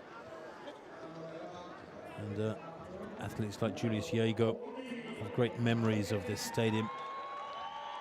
Cut his teeth here, so to speak. Back to this men's hammer competition, though. And number 1, 2, 3. Slow and purposeful is Marco Lingua of Italy. Well, that one goes right out there, considerably further than several of the other competitors have been throwing. Looking at their personal bests, he's by a couple of meters and more the best in the field. And he's done well to hold his body together, hasn't he? This is such a punishing event for your skeleton. The centrifugal forces generated are absolutely monstrous with that steel ball at the far end of the wire. Lingua opened with 65.73, then a no throw, then the 70.20. And that's the Turk, Ozkan Baltaci. Well, Baltaci opened with 67.92. That's the best of his 3 throws so far. He too had a no throw in the second round, and then 65.72.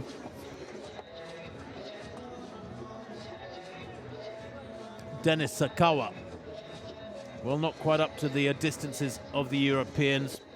He opened his account with a 48.47 effort, then 50 meters 36, a no throw in round 3, and then 48.74.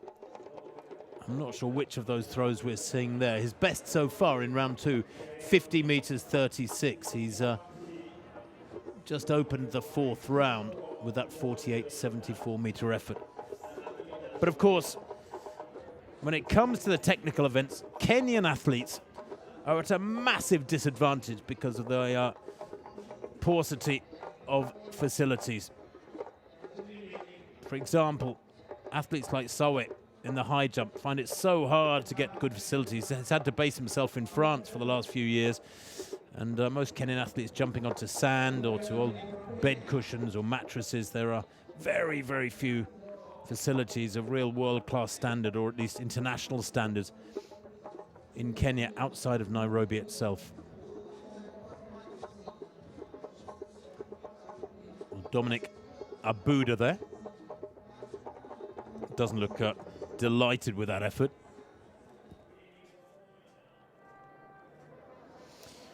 Ellen Obiri winning the 5,000 metres then by just a few hundredths of a second from Agnes Tirop. Margaret Kip Kemboy, 15:11, was about 5 seconds back. And Gabriel Salama taking 4th place with 15:13. And that was only a second outside her lifetime best for the young Ethiopian. She's only 20. Imagine the damage she'll do when she gets onto the European circuit, into those big meetings, those beautiful Scandinavian evenings, which we had just 1 or 2 of this summer. Let's hope next year things get back to normal, or something closer to normal. There's the lineup for the men's 200 metres. Arthur Cisse of the Ivory Coast goes in lane 6. He's the real class act. He's in wonderful form. But let's take a look at all the athletes. 116 is Mike Mccumber of Kenya, the 26-year-old. He goes in lane 8. His best 21.3 this year, but he has run 20.4. That was 28 back in 2015. 23 is Tazana Mikkel Kamanga Dirpak of Denmark. Born in Zambia, just 18 years old. He holds their national record at 20.9 run. There is Cisse, the 23-year-old. He's been in wonderful form. Second in the Zagreb 100, second in the Rome Diamond League 100 and 10.04. He has run 9.93 for 100 and 20.2 for 200. 0.5, that's Dambile of South Africa. 20.32 in Pretoria last year, his personal best. In lane 4, wearing 92, is Itsakiri of Nigeria, the 22-year-old. Has won 20.53. That was last year. His nickname is Dushos. Jerry Jakpa of Nigeria, 20.59 for 200 last year. Very evenly matched field, this one. He goes in 3. In 2 is Asamba. Dan Kivyasi Asamba of Kenya. Runs for the Prisons team. Hasn't raced since March. His best this year, 21.34. And the shy retiring Peter Mwai Ndichu in his first 200 of the season. 30 years old. He goes in lane 1. Best of 20.85. He's actually run a couple of 400s this year, but can't see that he's done a 200 in 2020. So nice conditions, very little breeze in the arena. And Dichu goes in 1, Asamba in 2, Jakpa goes in 3 for Nigeria. His compatriot Itsakiri goes in 4. Then South Africa's Senasifo Dambile in 5. Arthur Cisse goes in 6. Now watch him in the orange there, third away from the camera. In wonderful form recently. Kamanga Dirbak in 7 for Denmark, and Mocamba of Kenya nearest the camera in lane 8.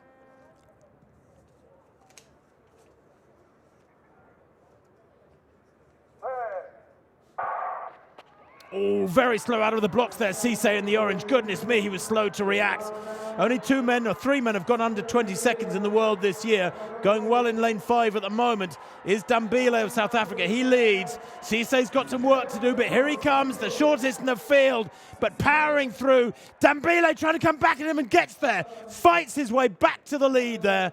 The winning time, I think, 20.45 unofficially. And Dambile, well, it's almost as though the 18-year-old lost concentration about 60 metres out. Cisse forced himself into the lead. The tiny Ivory Coast athlete beside him, who's been in such great shape in recent weeks. But Dambile redoubled his efforts and about 20 metres out regained the lead and took the win. 20.45 for Dambile, and that, if confirmed, is a new season's best. It was 20.47 from Pretoria back in March. He's had to wait some 6 months and more to get back to that sort of form, but he's done it here. And in fact, his personal best is 20.43, so he's become within 2/100ths of a second of that run with this performance today. That's Kamanga Dirpak with the headband. Of course, Cisse, well, if he'd started better, he might have taken that one. Good running in lane 3 there for Jakpa, Jerry Jakpa, the Nigerian. He's only a 22-year-old, tall fella, but the power and the size of Dambile eventually forcing himself to the fore for South Africa. There was a dispute over what is his personal best, actually. I've got 20.32 in Pretoria last year, but if he ran 20.45 there, that is very sound sprinting for the African Youth Champion in Abidjan last year. Dambile 20.43 equals what is one version of his personal best, although I've seen two here today. 20:32 I've got from Pretoria. But nonetheless a win over Cisse. That is quite some scalp at the moment. Deerback good running, 20.60. And if that's confirmed, which it looks to be, and the wind is legal, that is a new personal best for Kamanga Deerback of Denmark in third place.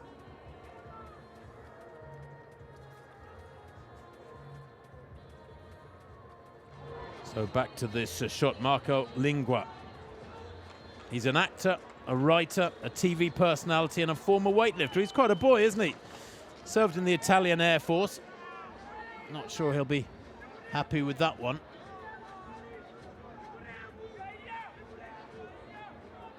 Just waiting for that mark. Marco Lingua, he still has the lead. That's 70-20 in round 3. No throw in round 4. We're into the 5th round now, but this is Ozkan Balchachi. We're just catching up. He opened with 67.92. He's in 2nd place. That remains his best.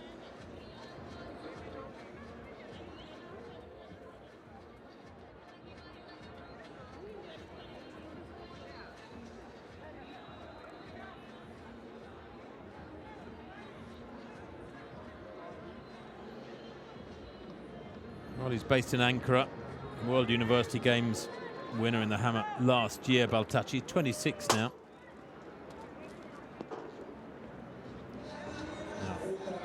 Dennis Sakawa. 3 times Kenyan champion. He's a best of 57 meters.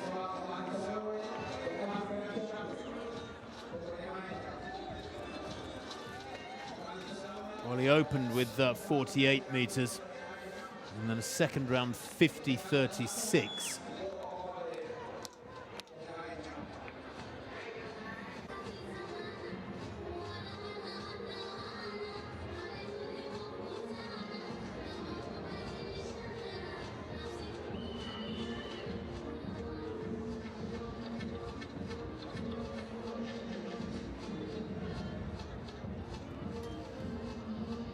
Dominic Abuda then.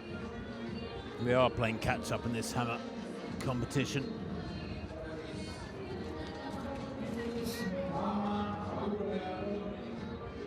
He opened with 55 meters, then he moved to 58.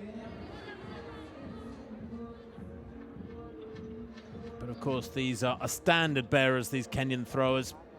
It's not a massively popular event in Kenya, but it probably will be in 20 years, and people will look back at these guys as being the leaders. Now, the men's 800 meters. That is a strong field. Joseph Deng of Australia going in lane 5, but Ferguson Chariot Rotich is the main man. Bronze medalist at the World Championships last year in Doha, behind Brazier of the USA and Tuka of Bosnia-Herzegovina. He's the number 6 Kenyan all-time with a best of 142.54 is Ferguson Rotich. World number 5 this year. There he is, wearing 44. He's in lane 5. Joe Deng inside him there for Australia. Best of 144.21, holds the Australian record. Joe Deng actually born in Kenya, but his mum is Sudanese. Former basketball and soccer player, there he is. His sporting hero is the US basketball player Russell Westbrook. Never heard of him. He broke the 50-year-old Australian 800-meter record 2 years ago, did Joseph Deng. Struggled to find his best form really this year. He ran 1:45 in Canberra back in February. But he's a Commonwealth Games finalist and still learning his trade. He's only 22. So let's go through this field. Chieng Jek of a refugee team goes on the inside. Then Abraham Ton of South Sudan. Nicholas Kip Keino is a 1:43 performer. He shares lane 2 with Ton. Kinyamal, Wycliffe Kinyamal, the Commonwealth champion, goes in lane 3. Won Lausanne Diamond League last year, but didn't make the World Championship team for Kenya. Joe Deng goes in lane 4. Ferguson Rotich goes in 5. Evans Kipchumba, he's a 1:45 performer. He's in 6. Collins Kipruto, 1:44 performer last year, is in 7. And Cornelius Tuwai goes in lane 8. He ran 1:43 back in 2018. So away they go. Now, who are going to take this one out? Will it be quick? Will they commit? For most of these athletes, surely this is going to be their last race, last serious race of 2020. Struggling to go with this quick pace is Chiengjek on the inside in the light blue. But 47, Evans Kipchumba has gone off incredibly quickly. He's really pushed this early pace. Goodness me.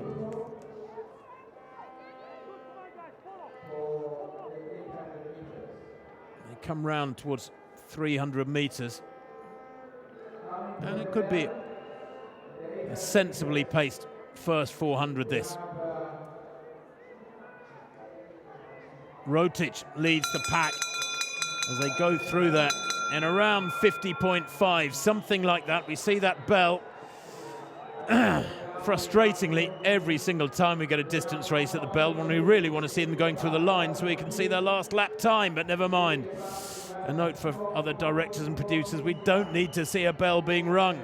Nonetheless, Rotich it is who kicks on down the back straight. The rest of them in his slipstream. Collins Kipruto in second place. Joe Deng in fifth place is still there. They're all there, battling for this one, but they have to come past Rotich, and that means an acceleration and running further meters. And he works hard here from 150 out. He's really taken the race to them. Deng down the outside having a strong run at the moment. 156 looking strong too. Kinyamal, the Commonwealth champion, in second place. Deng easing past him in second place, but the winner has gone. Rotich take this by 3 meters. Good run there from Deng. The winning time, did I see 1:44.78? Yes, I did indeed. And I think Joe Deng might have run a big season's best there by about half a second, maybe slightly less, for second spot. And he's taken quite a scalp there in Wycliffe Kinyamal. Well, Kinyamal was third in Doha last week in 1:45.68, where Deng was third in the 1,500 meters in 3:47. But that is another very impressive run by the World Championship bronze medalist. 30 years old now, Ferguson Chariot, Rotich, and he is very consistent, keeps himself in good shape. He won Kata last week with 1:44.16. He is the world number 5 this year.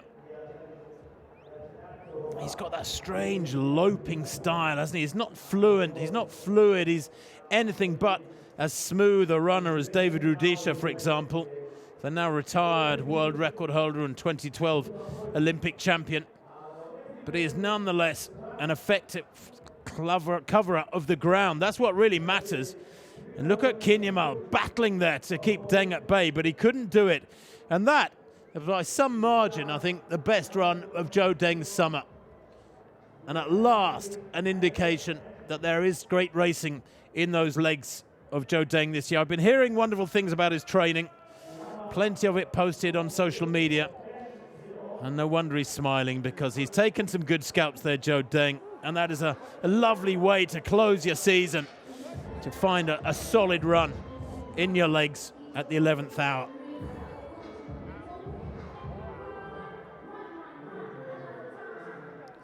This meeting, just to remind you, concludes the World Athletics Continental Tour Gold series of meetings.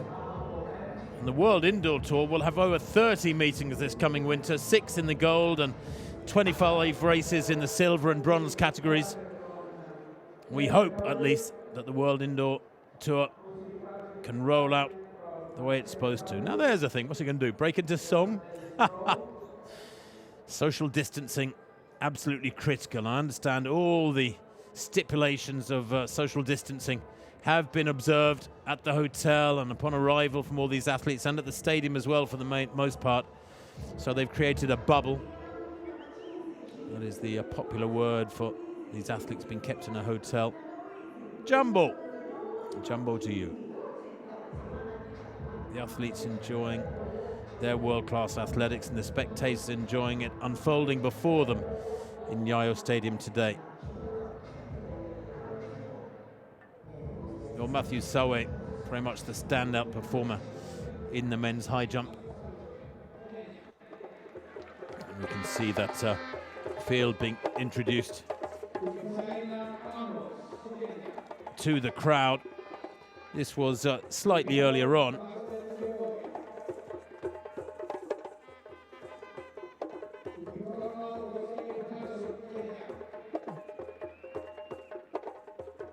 An all Kenyan field, I have to say. Sulway, well, he injured his ankle back in 2013 and it kept him at bay for a couple of years. 286, Kiprono, Kosgei.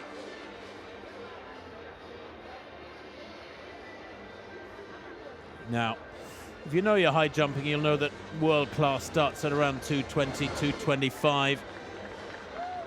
And that is nice.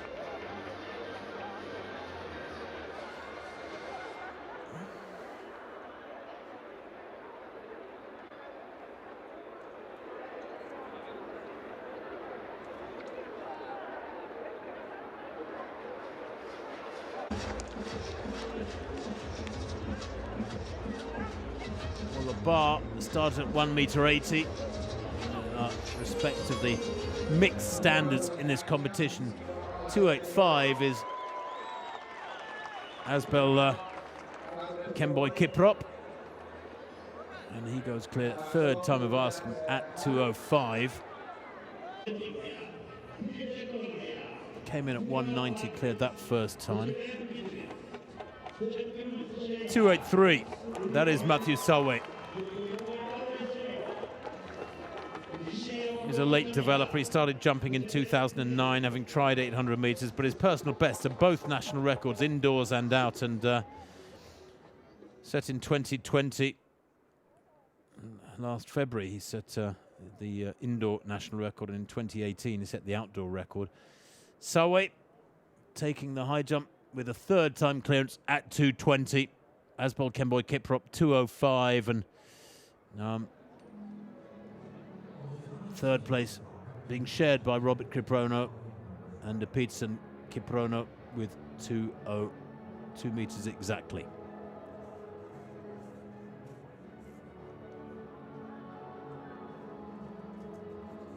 Well, the women's 3,000 meter steeplechase is one to relish because Beatrice Chepkoech broke the world record in Monaco 2 years ago by a huge margin. She is now the fastest ever by over 8 seconds in the steeplechase.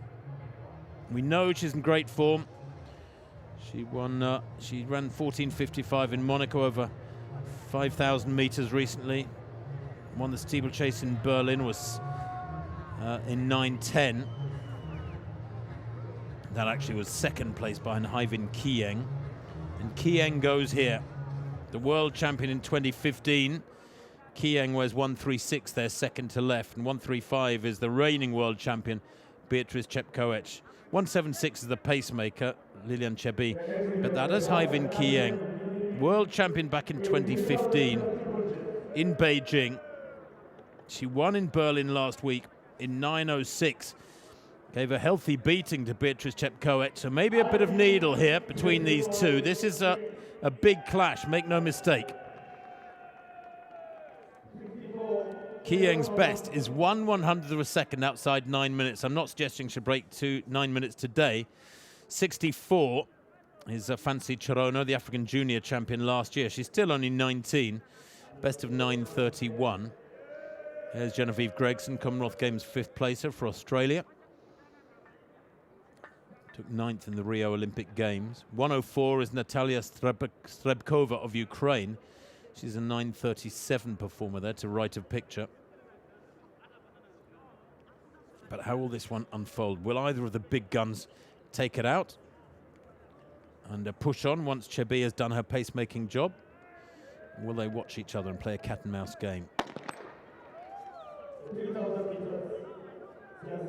Well, Chepkoech holds the world record.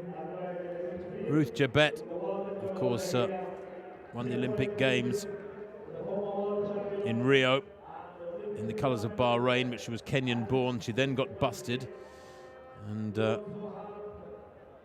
is sitting out a 4-year ban at the moment. She doesn't come back until February 2022. Very, very sad that.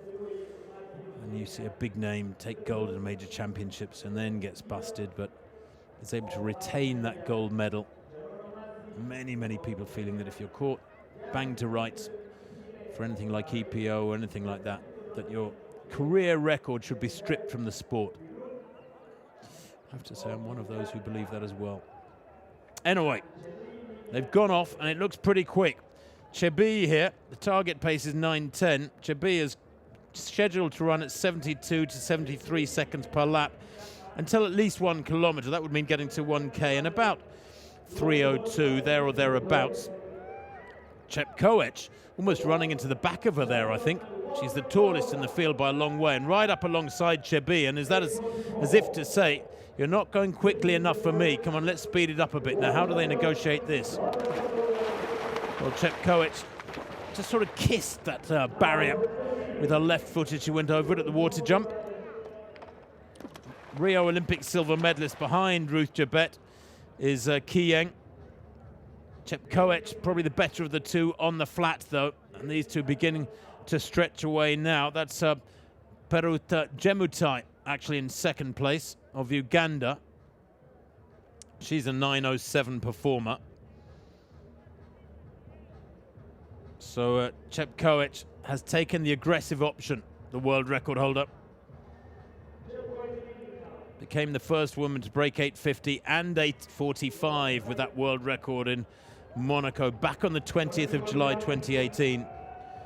And her coach described her at that time as an athlete with a vision. Well, it looks like she's got a vision here, and that is to try and run the legs off them. Keegan back in third place, where's 1:36, the winner in Berlin. That was on the 13th of September, so what, some 3 weeks or so ago now. Does have the world best, though, Keegan, with 9:06 from that run in Berlin. So gradually trying to close the gap between herself and that leading pair. Beatrice Chepkoech looks like a lady on a mission here. She's run 8:22 this year for 3,000 meters. That was in Doha just last week, a new personal best, and she finished in third place. And that might be the sort of form on the flat that enables her to defeat Keegan. People tend to forget that the steeplechase, while a very tough event and those barriers make it unique, 99% of the time you're running between the barriers, so your flat speed is absolutely critical. And Chepkoech is top draw. She's a 14:39 5,000 meter runner. She's very quick. 9 times she's been a Diamond League winner in steeplechase events. And at the moment, Keegan might have made a mistake in letting her get this far ahead. She's what, 20 meters ahead? Yeah, probably about 20 meters. And Keegan has got a lot of work to do over the next 5.5 minutes or so.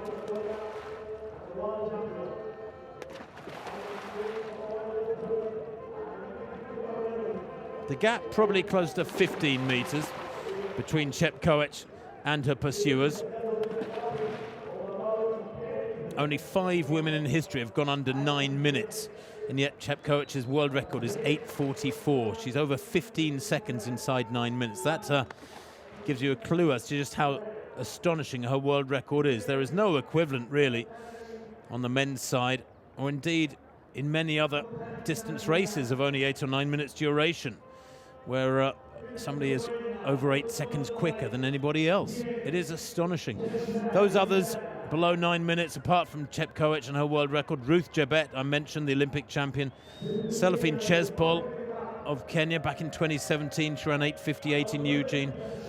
Gulnara Samitova Galkina in Beijing 2008 at the Olympic Games, running 8:58. That was the first ever sub 9 minute clocking. But we all know what we think about the Russians and their distance and middle distance exploits in recent years, particularly on the female side. They have been exposed, I'm afraid, big time. Nora Jaruto in Brussels back in 2018, also going under 9 minutes to join that very exclusive club. Well, the gap has grown. It's 25 meters now, and Chepkoech is away, and Keegan may be feeling that the big clash was in Berlin, the high-profile ISTAF meeting on the 13th of September. That's the one that mattered. But you'd think back here on home ground in front of the home fans with a massive TV audience, she would care about the result of this one. But Chepkoech, I think, has played a smart one here. She went out very hard. Keegan let her go. And before she knew it, after a couple of laps, was 20 metres down. And Chepkoech, I don't think, is in the mood to let that gap close. Keegan, a furrowed brow there. Certainly doesn't look like she's 9:06 form today. Perut Chemutai back in third place. She too is a World Championship finalist. She finished in 5th in Doha last year, and she's way back, probably 80 metres behind Chepkoech, and that underlines the calibre of this one from Beatrice Chepkoech.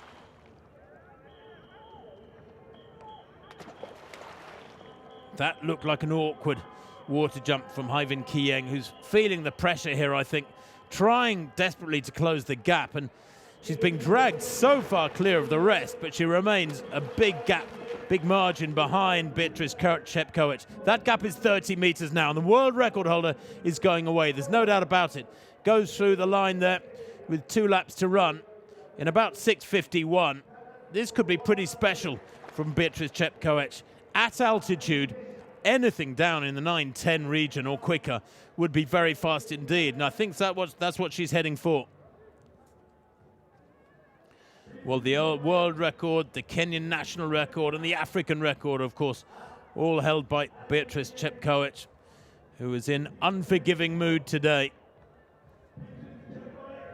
Looks untroubled too, doesn't she? Got that strange arm carriage. The arm's really up high beside her chest. She doesn't really swing the arms or use them a great deal. What a contrast to the flailing arm sprint style of Helen Obiri. But it doesn't matter, it's effective. Those long legs of Beatrice Chepkoech taking her well clear. She won in Doha last year, as we see Keegan negotiate the water jump for the penultimate time. She won in Doha by some 4.5 seconds from Emma Coburn, the defending world champion as she was in Doha, the American having won in London, and Gesa Krause taking the bronze medal in Doha for Germany. She goes through there in about 8:09, Chepkoech. She has the race won. She'll be aware of that margin between herself and Keegan. And it's hard to believe, isn't it, when you see this, that Keegan actually beat her very comfortably 3 weeks ago in Berlin, in that glorious Olympic Stadium. She looks very calm and untroubled, doesn't she? No sign of discomfort or pressure from Beatrice Chepkoech, and yet she's going to run, well, it's hard to say, perhaps 9:20. She went through in about 8:10. The rest of the field spread eagle, spread out over about 150 metres by this truly dominant performance from Beatrice Chepkoech. Negotiates the water jump for the final time without any trouble. Still 25-30 metres to the good. Comes into the straight here. And this is a fitting close to her season and indeed to this brilliant meeting in Nairobi, the Kip Keino Classic. This is the final track event on the programme. And Beatrice Chepkoech crosses the line, well, slightly slower than I expected, 9:29.06, but she was fatiguing in the latter stages there. There was no need to push on hard. Keegan didn't really close. They finished 1 and 2, way ahead of the now finishing Rosaline Chepngetich, who takes third place, former silver medalist in the World Junior Championships back in 2014. 64, the fancy Toronto comes through. She's a 9:31 performer, but she's been many seconds slower than that. 9:29.06 for Beatrice Chepkoech there. It was a tough way to run a steeplechase. The time, nothing special. The manner of the victory, wonderful, because she dominated the race completely. I think had a lot left in the tank. But at altitude, of course, the steeplechase is going to be detrimentally affected by the thin air. And it was still a very strong run indeed.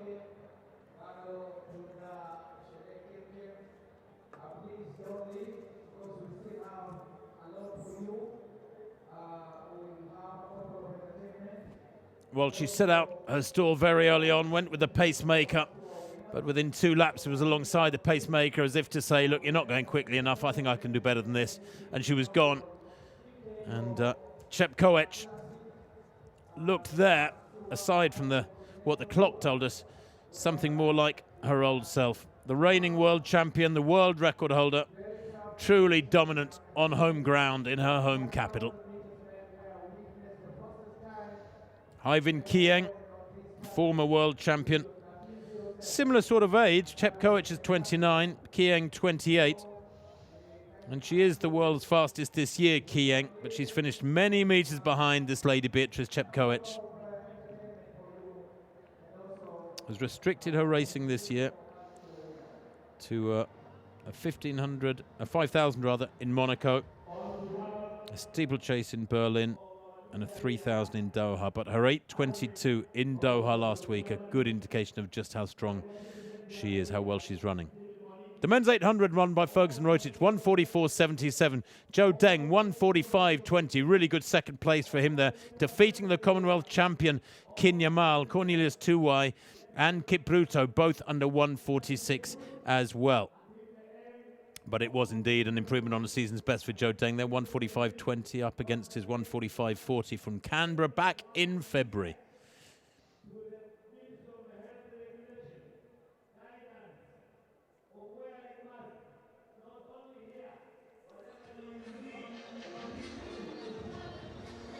Well, the hammer throwers continue.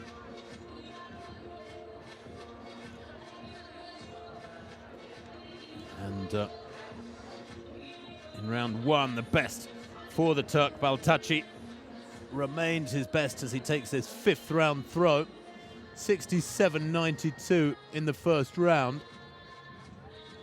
But that is big, out towards the 70-meter line. And he might have improved there. 67.92 for Baltachi. And that 5th round throw coming round it down at 69.34. It's close to catching Marco Lingua, the Italian, 70.20 from round 3. Here is Lingua, still in the lead, but will want to, as this closing throw of round 5 takes place, extend his lead if he can, give himself a bit more of a cushion with the Turk chasing him hard. Baltachi really getting into his groove with that fabulous 5th round effort. Oh no, loses it there. That's frustrating.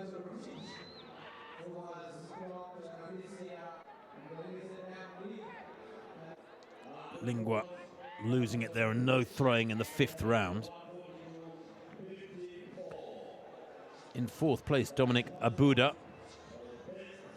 is 58.88 in round 4, the best for him.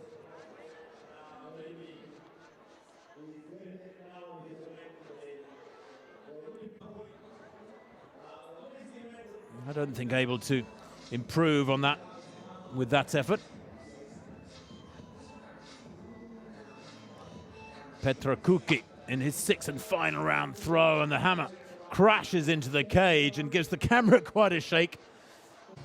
Kuki, well, he's in 3rd place, his best coming in the first round, 60.93. And there it is, the win for Marco Lingua, the 42-year-old Italian, just beyond the 70 meters.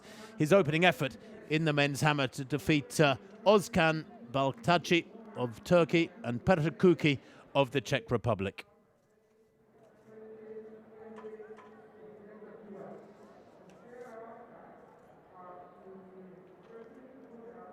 Well, there have been some fabulous performances through today's meeting.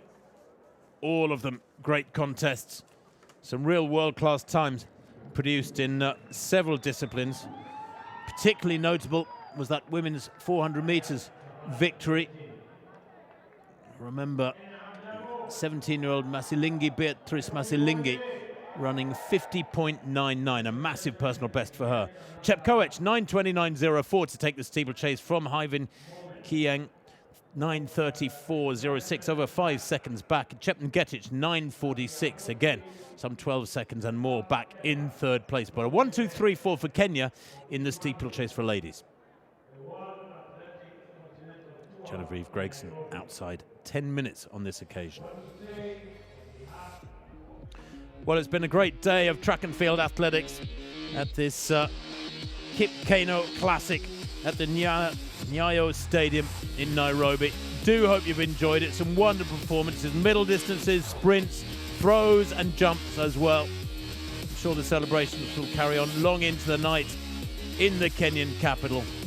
But that more or less is a wrap for the 2020 season of track and field athletics. From me, Tim Hutchings, and everybody in Nairobi, bye-bye for now. Bye-bye.